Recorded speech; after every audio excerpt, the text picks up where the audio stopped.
Hi you guys, I wanted to pop on real fast and do my second YouTube video. My first one was about texturing metal, and this one is going to be about where I texture the metal. These YouTube videos that I'm going to be popping out right now, my goal is to do about one a week. They're really just about little tips and tricks to save you time, to save you money, to save you space.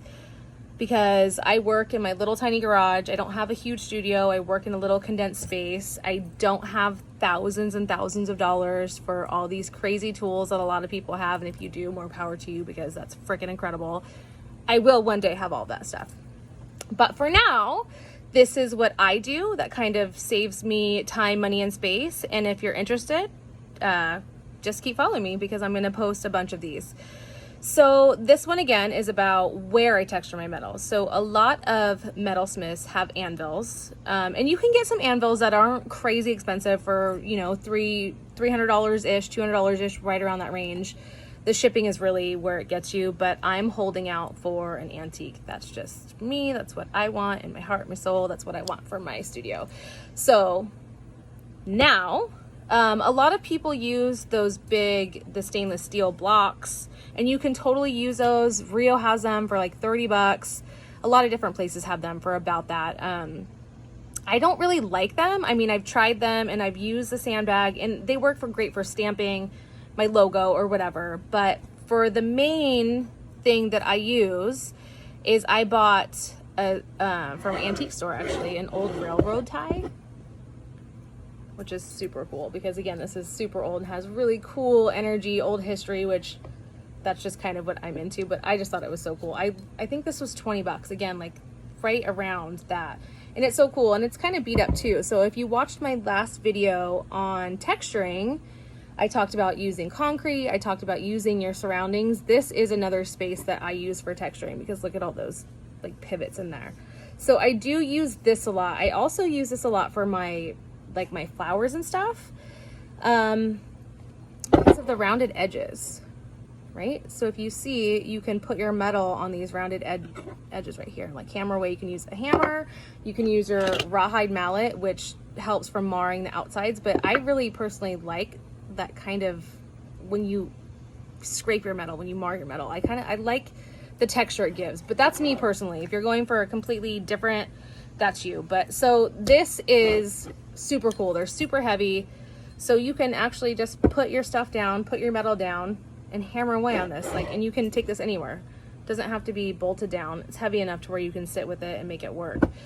My other thing is, which I'm gonna have to have my 12-year-old son merge these videos together, because I don't know how to swap my video around while I'm on it. But I use an old steel iron from an antique store. Again, it was $25. It was a $25 find. It's super cool, super flat on the bottom. I flip it upside down and I put it in a vise. So you just take the handle and you crank the vise and you get it super tight in there, and then it's a perfectly smooth surface. And then you have the edges too. So if you're doing leaves or whatever, or if you're doing any kind of thing that needs like a hard edge texture, you have that also. So that's super cool. So again, altogether, I think I've spent $50 with that and the iron. My vise, I already had that in my garage, so I'm sure you could spend more money on that too. But those are just the things that I go back and forth between.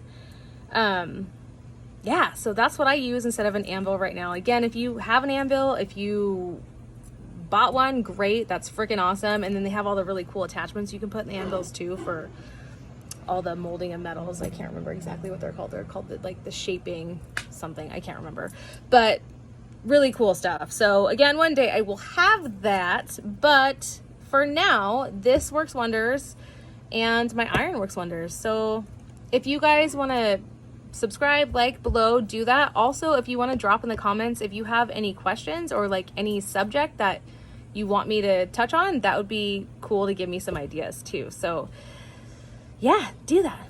Drop me a line. Tell me what you want to know. Thanks, guys. All right, so that is that antique iron I was talking about. It's straight up steel. So it's the same material that anvils are made out of. I just pop it in the vise like that. See that? Clamp it, and you're good to go. And check out the surface. Super flat, There's no pivots in it. It looks a little dirty, but look at that. It's super flat.